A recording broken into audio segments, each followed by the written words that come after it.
up, DC Nation? Welcome back to another video on Superman and Lois. Today, I'm checking out Season 3, Episode 11, titled Complications. Now guys, things have been getting complicated on this show. The Mannheim family are back together. Pia, she escaped the DOD last episode. We also got John Henry Irons. He still has his rivalry with Bruno Mannheim. We got Lex Luthor, who may be getting out of prison soon. We got Bizarro, who still technically hasn't woken up. Like, he woke up at the end of a prior episode, but then like last episode, he was still asleep. I'm just waiting for Bizarro to get back into the action, you know? I want to see Bizarro in the action. I want to see Lex just debut and see what's up with Bruno Mannheim and his family. What are they going to do next? Now that Pia has escaped, is Mannheim going to try to take down the DOD, go against Superman? Like, there's so many possibilities, and yeah, things are getting complicated. But yeah, guys, before we get into this episode, make sure you follow my socials, Twitter, TikTok, and Instagram. They're all the same username, lowercase DC_enthusiast1. Also, go check out my website, dcenthusiast.com, where you can watch all my full episode reactions, including the one for this episode. And yeah, guys, your latest reaction to Superman and Lois starts now.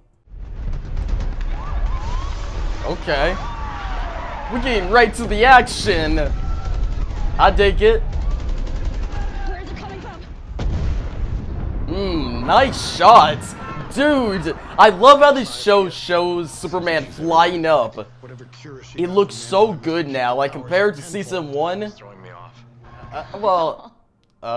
is funny. It's you.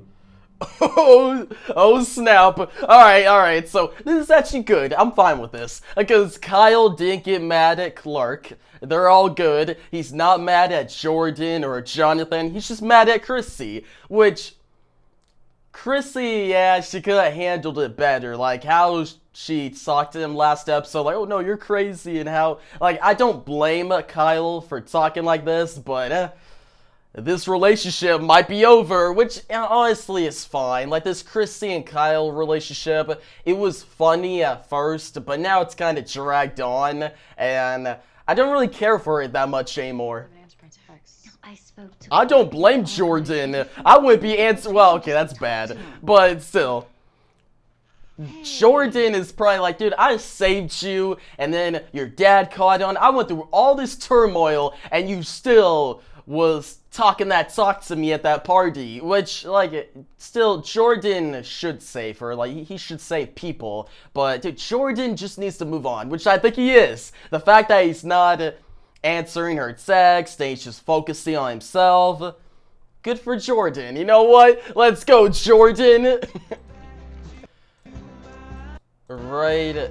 Oh, look at those fries, bro. Oh. And look at the wings. Like, let me go back to the wings. Oh my gosh. Dude, I might have to get some wings or some fries after that. Like, that looks really good. Like, man, shout out to Lana for getting that good food. I just want to talk to him one more time. Tell him how I feel. Didn't she already tell him how she feels? Okay, so that was for Sarah. I was about to say, did she already tell him how she felt? Well, Mateo told her, and then she said she loved him. They both said they loved each other and then kissed. Like what's the... But, okay, I see what the writers were doing there. Like, Natalie, she's just repeating things. But it was to get Sarah to go talk to Jordan. But now Jordan has to remain strong. Dude, he must remain strong. Don't give in. Even if Sarah is like, hey, I'm into you again, Jordan needs to be like, nah, like, I'm good. I'm moving on. Which I don't know if Jordan can do that. We'll see. Oh, she took that to heart. Alright. Good for Jordan, you know? It sounds bad. Like, it shouldn't. Dude, I'm gonna say it. They became friends again, and then the conflict just got worse. Like, all they needed was one bad fight. That's all they needed. It should just be acquaintances who run into each other, and everything would have been cool, and that's it. But now, it's still gonna be acquaintances, like they're still gonna be around each other. Lois always sees Lana, Clark and Lana are best friends, like there's still gonna be acquaintances, but this time, there's gonna be like an underlining conflict every time. So yeah, dude. Being friends with a girl after the fact, nah, it ain't worth it. Like either you with me or you not, I'm moving on, you know? Sleep. Jordan got in your head. Okay, this is bad. Alright, it's bad that I'm... Okay, this is not... See, this is why he should not went that route. Because now she's heartbroken. It's not good for her to be in this mental state. But at the same time, she got him in that mental state. And yeah, at this point, it's just payback from both sides, which it shouldn't be. It should have just been, alright, we're done. That's it. Acquaintances, you avoided all of this. But hey... we'll see where this goes. Like, there's a high probability that Sarah and Jordan are just gonna be mad at each other from here on, like, from here on out. I couldn't think of how to end that sentence. Yeah, from here on out. Or there's a low probability that they may get back together or they may be friends, which I don't know, man, but yeah. At least now it's like flipped. Instead of Jordan all caught up in his head, it's Sarah. So that is a change of pace for this relationship. I mean, what he did wasn't that bad. Tell that to the DOD. Or the people of Metropolis who are scared because of what Mateo unleashed into this world. Dude, I don't... like, I see both perspectives. On one hand, Mateo, what he did was not bad. He cured his mom. Like, that's not a bad thing to do. Now, his mom then destroyed the DOD. That is a consequence of what he did do, so it does tie back to him. So I see what John is saying, like, yeah, he did break the law, and he caused all this, but at the same time, what he was doing from his perspective was morally right. He was just trying to save his mom. That's it. Trying to save your mom is not bad. So I see what Natalie's going for, but I'm more on John's side. Like, hey, Mateo has to live with those consequences. What he did, it's tough. It's a very tough situation. Now, if that was my mom, I would do the same thing. Like, you cure your mom before she dies. Like, I don't care if, oh, then the whole place gets destroyed. Like, that's your mom. You know what I mean? But, John and Natalie just gotta talk it out. You're gonna be left waiting around for a ghost. Ooh. I know what it's like to be stuck in the past, Buck. I don't want that for you. That's deep. Dude, actually, wow.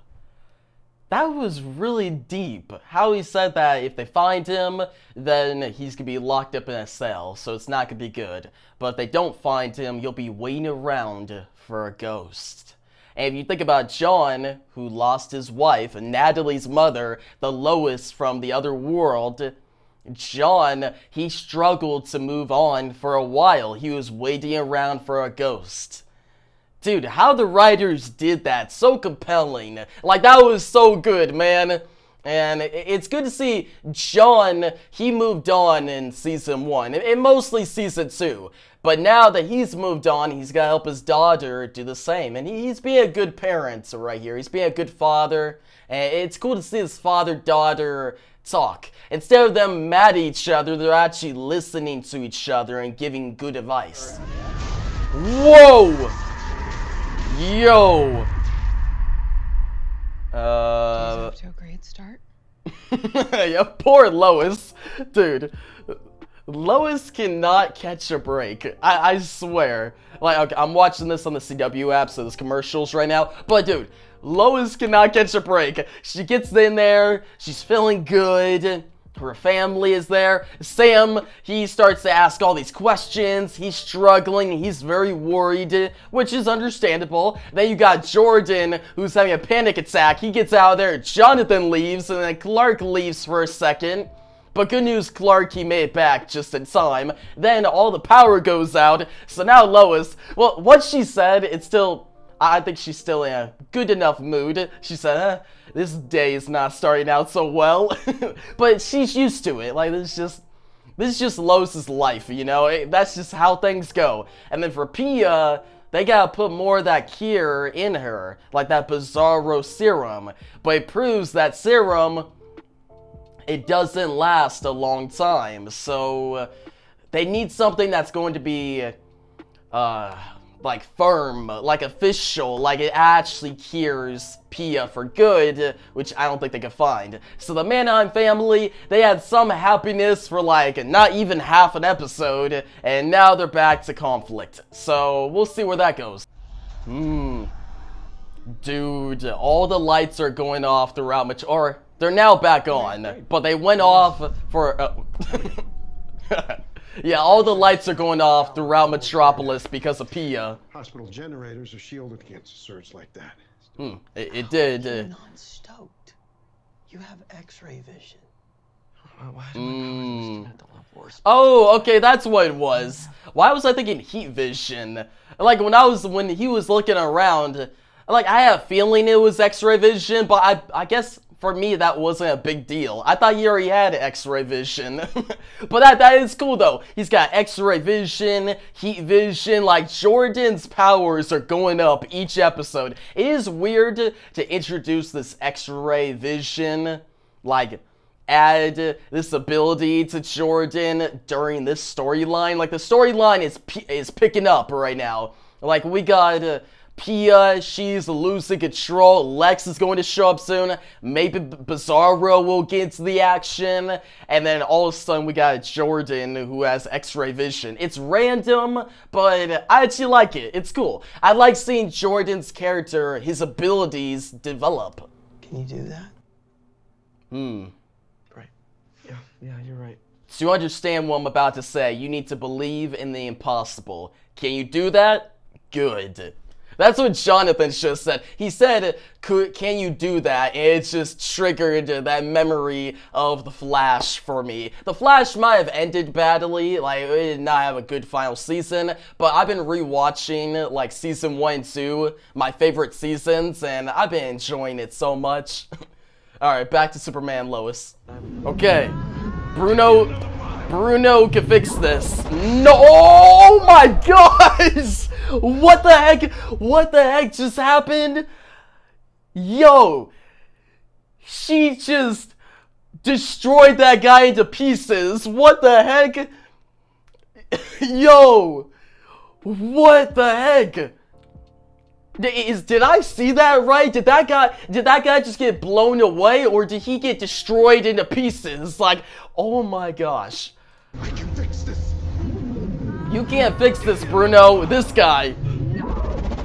Oh my gosh. Dude, watching that again, I'm still shocked. I got chills. She literally said no, and that guy got destroyed into pieces, and he was a smaller character, but still, I would not expect this show to go to that level. Like, that was actually kind of graphic. For a show like this on the CW, on network television, they allowed this type of graphic violence to be in the show. Like, I'm cool with it, but I didn't expect that. Like, that is crazy. Like, this is already a crazy scene. Like, she was losing control, and she's about to blow up this place, you know, about to blow up the train they're about to get on. Like, she already killed one person right here, and Mateo, bro. Mateo, I don't know. If I was Mateo, I don't know how I would react to this. Well, maybe he will be like, okay, I get where you guys are coming from now. Like, maybe you didn't kill people on purpose. It was just Pia who accidentally killed them. Like, she just accidentally destroyed this guy into pieces. I didn't even know that character's name. Like, what the heck? What the heck? Yo. I'm getting her help. Dad, I'm getting her help. Go. Bruno is struggling. He can't do it. He can't save her. She could accidentally kill him. She could accidentally kill Mateo. Oh, there goes the Kier. Oh. Bro. And Chad Coleman, his face right there, all that emotion, he sold that. Like, Bruno might be the villain of the season, but he does have a heart. Like, he has a heart for Pia. And Dude, that is sad. Like, that is... and the writers, shout out for them. They really took a risk by having Pia kill that guy, destroy him into pieces, but it really added to the scene.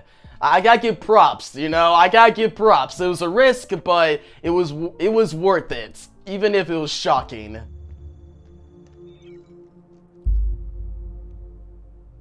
Natalie Irons will be arriving in 3, 2... Whoa. What is Natalie doing? What is Natalie doing? Bro, oh my gosh. Okay. Well, maybe she's about to save Pia or help out. I don't know, but this could lead to a very bad situation. I don't know about this, Natalie. Like, What? No, I've been worried sick about you. Are you okay? wow. Oh. Get away from my son. Oh, snap. Yo, see what I mean? I knew something bad was going to happen. Like, Mateo and Natalie might be cool, but Bruno is not in a good mindset right now. But you gotta start somewhere. I'll only Dude. say it one more time.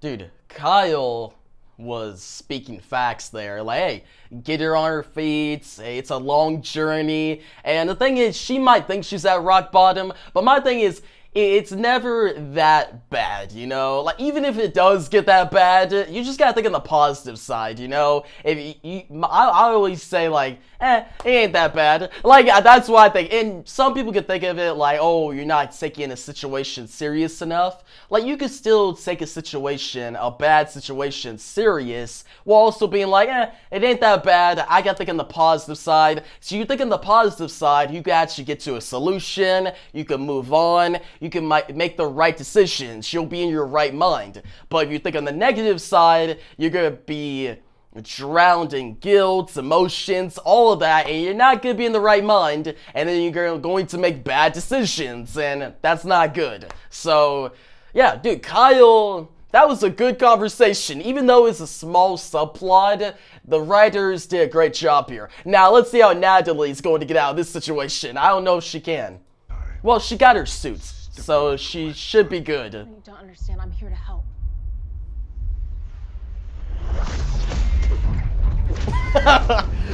No! I knew it! What are you gonna do? I knew that was coming, and I actually want to see that again.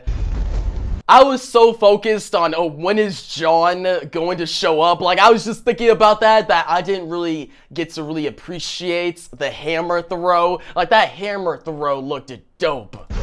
Look. Oh, wait. What are you gonna Don't understand. I'm here to Here we go. This looks so dope. Look at that. Dude, the hammer came in and took out all those guys, and he flew in, caught the hammer. kill me?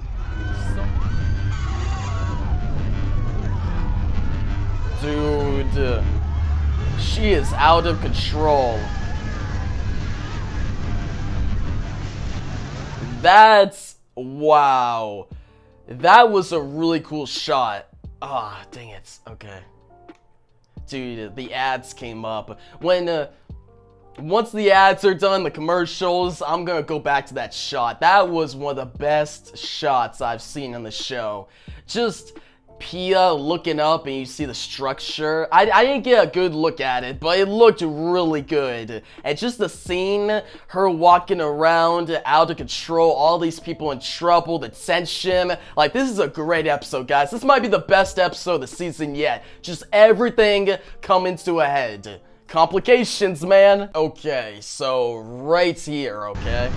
Yeah, look at that shot. That is such a good shot. Like, the cinematography in the show is really good, but look at that shot. Just Pia at the bottom. It's like a wide shot, and you see the structure. She's probably about to destroy that structure, you know? And she's destroying parts of Metropolis. Like, she is on a rampage accidentally. Like, she's accidentally on a rampage. She's out of control, and dude, this show is so good. We better get a season 4. At this point, like, the quality is too good not to get another season, you know? But, go, go, go. Go, Jordan. Nice. Good job. Yeah. That X-ray came in handy. It's okay to let go. Okay to let go? What? Come on, get her, get her! Go, go!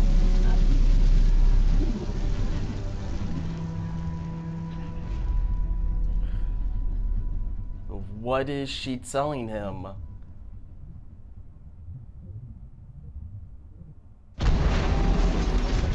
Bro, I got chills.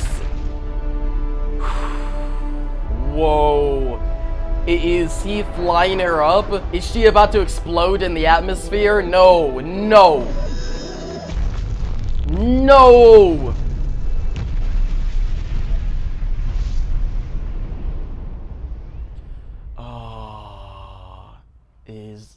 Is she dead? He got her body, so... Is she okay? Bro, that shot. Bro, I got goosebumps, man. This show make me feel a certain type of way, you know? It is so sad.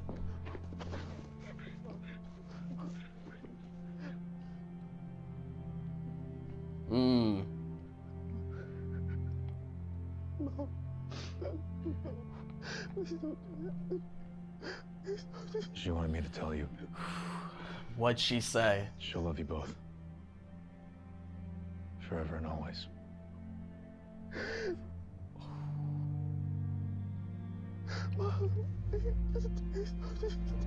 Dude, that is sad. Like, this show is sad. Like, this whole season has been so emotional, man. Like, bro, yeah, what? You amaze me. I was unconscious. You were the one out saving Metropolis. Seeing Pia at the end, knowing that's what you've been fighting this whole time. Well, Really hit home. like, kinda. Like, Pia was fighting on a bigger scale. Like, it was still Lois was fighting cancer. Like, I'm not gonna undermine that. I'm not trying to undermine it. Like, Lois, yeah, it is amazing what she did. She defeated cancer. But Pia, it was on another scale, you know? Like, she had powers combined with the cancer, and she blew up. Like, that's a big difference, but I see what Clark is getting at. And, yeah. Lois deserves the admiration, like the, you know, respect, you know? What's going on here? Wait, Bizarro! Bizarro! That place blew up and he's now awake. Let's go! Yo! Yo! Dude. What was going on with it? No, well, we really gonna end the episode. Dude, I heard the theme. I heard the theme. Hear the theme. Yo. Bro, I love this show. Like, that is exactly what I wanted to see. Finally, Bizarro. He is up. Hey, man, I was just talking like 5 minutes ago. Oh, is Bizarro, is that all we're gonna get of him? But then I forgot that the place got destroyed. And now he is not contained anymore. He's good. But it looks like something's messed up with him. Like, the inverse world is separate now. So technically, he should be on his world. And if he's not on his world, that's gonna be messing with his genes, I'm guessing.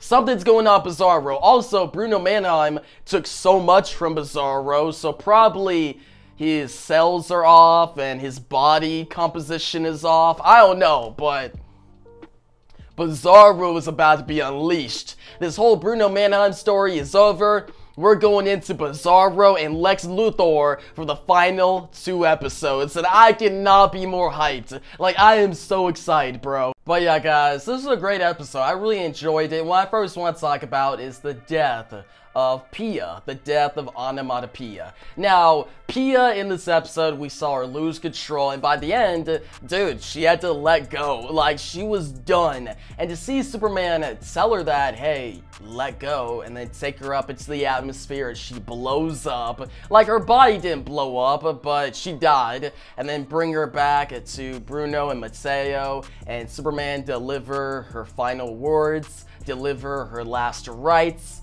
which were, she loves them forever and always. Those are some good last rites, and just how the continued theme of forever and always. Bruno loves her forever and always. He's going to keep trying to save her, but it was too late. The time was up. Her time on this world was up.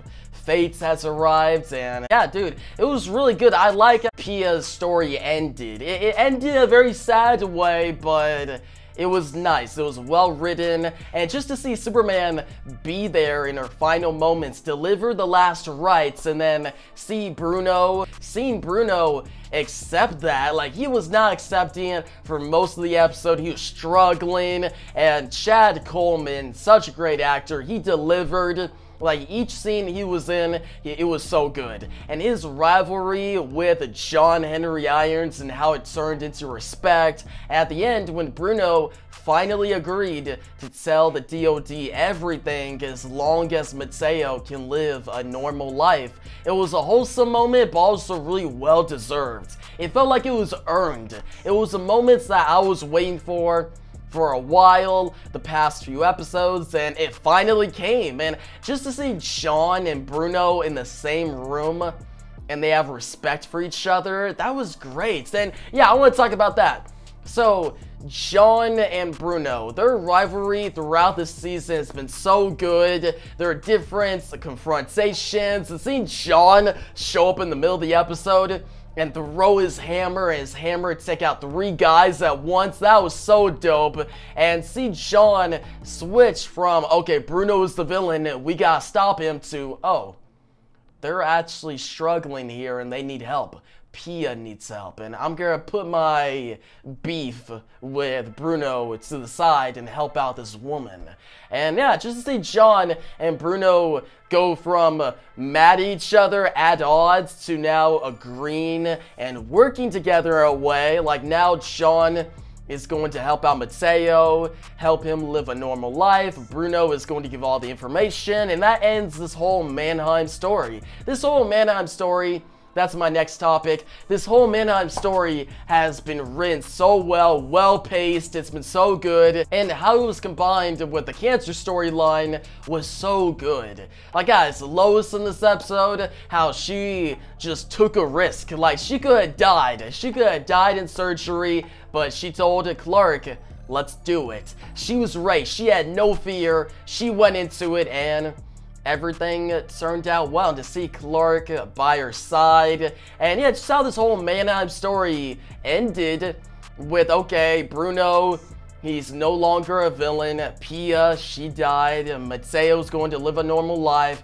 His relationship with Natalie, it might still keep going, but for now, it's not gonna be the focus. And Lois, she doesn't have cancer anymore. Yeah, she's still struggling a little bit. She's in pain because she just went through surgery. But this storyline for this season is over. This really felt like a season finale. It really felt like that. Like, all these big storylines came to a head, and we actually had a conclusion, a good conclusion. So it gets me hyped for the final 2 episodes, the penultimate and the finale, what's going to happen. And before I talk about my theories for the next 2 episodes, I want to talk about that one big moment with Pia, when she turned that guy who worked for Bruno Mannheim into a strawberry smoothie. Like, he got destroyed into pieces. Like, that was crazy, bro. She really turned him into a strawberry smoothie. She just yelled, she was like, no, and that guy got, man, splattered across the wall. I did not expect that.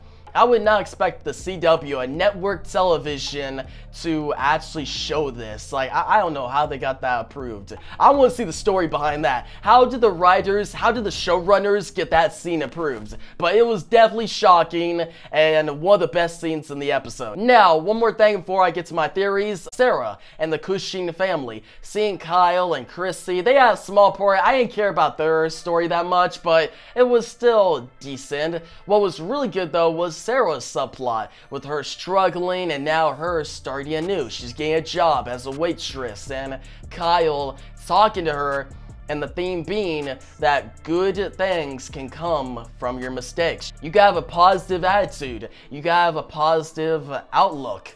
And yeah, I really like that. It was a good subplot how Lana was involved and convinced Kyle at the end that, hey, you should take your own advice. Like, good things can come from your mistakes. Now guys, on to my theories for the final 2 episodes. Now that Pia is dead, Lois is going to get Lex Luthor out of jail, out of prison, and he's about to wreak some havoc. And I think he's going to do something with Bizarro. Bizarro, he is awake, he is getting out of containment, like that whole place got destroyed, and he's just out and about, like he is free. But at the same time, something is going on with him. Bruno experiments on him. He is from another world. He should be on the inverse world instead of Earth Prime. Well, not Earth Prime, this world. And yeah, something is going up with Bizarro. His body composition is off. And I don't know, man. What is he going to do in the next 2 episodes? I want to see Bizarro back in action. I want to see Lex actually get a hold of Bizarro and maybe experiment on him.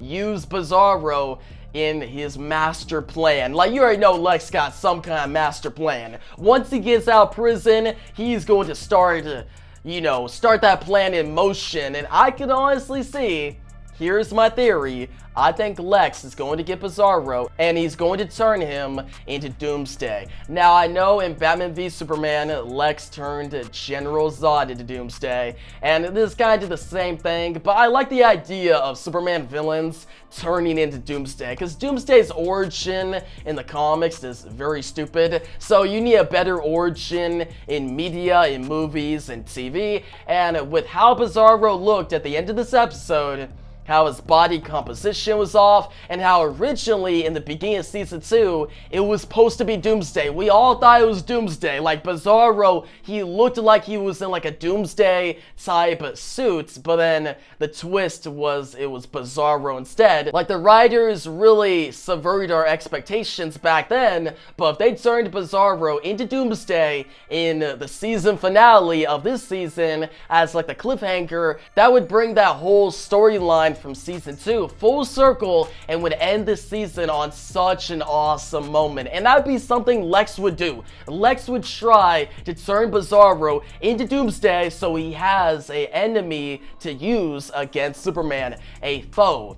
Because Lex, he's a mastermind, but he needs a plan. He needs to use his intelligence that he definitely has, and he'll use Bizarro to his own advantage so he could fight against Superman. Like, that's his formidable foe to use against the Man of Steel. But I don't know, guys, that's my theory. I could definitely see that happening, and if it does, we better get season 4, because I want to see where the writers go with this. Like, even if they don't do that, we better still get season 4. Like, this whole Mannheim story has been so compelling, a masterpiece, and this episode was one of the best of the season. Like, everything was so good.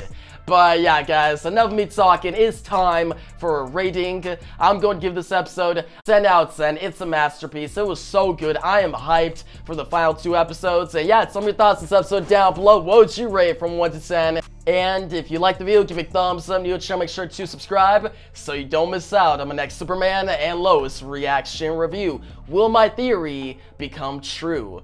Will Bizarro become Doomsday? And what do you think about that theory down below? Do you guys got theories? Leave them all down below. And yeah, thanks for watching and peace out.